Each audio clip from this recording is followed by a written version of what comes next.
Fy enw I yw Kizzy Crawford, a rwy'n 17 mlwydd oed, a rwy'n canwr y cyfansoddwraig o Ferthyr. Croeso i episod fi o Dyma Fi. A dyma beth rydw i'n hoffi wneud o dydd i dydd. Rwy'n gigio'n aml ar y foment, a rwy'n hoffi treulio fy amser yn cyfansoddi caneuon newydd yn Cymraeg a Saesneg a dwyieithog. A hefyd cynhyrchu traciau newydd drwy defnyddio GarageBand a hefyd ffilmio ar gyfer YouTube.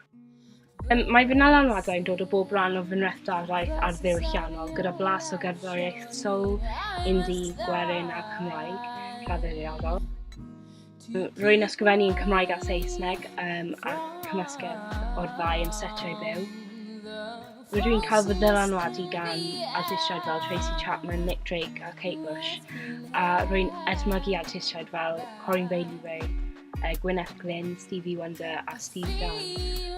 A hefyd, ogystal â hwnna, rydw i'n cael llawer o ysbrydoliaeth yn fy ngerddoriaeth o farddoniaeth. Rydw i'n astudio yn yr ysgol, sef beirdd fel Myrddin ap Dafydd, Gareth Lloyd Owen a Waldo Williams. Ar y pryd rydw i'n recordio fy EP gyda Amy Watch. Rydw i wedi perfformio llwyth fel dylais yn gynharach, a hefyd hyd yn hyn rydw i wedi ennill y cystadleuaeth canwr cyfansoddwraig yn Merthyr a Ffôn Documentar roedd yna yn 2012 yn Tachwedd. A hefyd rydw i wedi perfformio gyda Hyd, JJ Sneed a Tom Dan. Hefyd rydw i wedi cefnogi Sarah Gillespie yn Cowbridge. Rydw i wedi recordio fideo cerddoriaeth ar YouTube.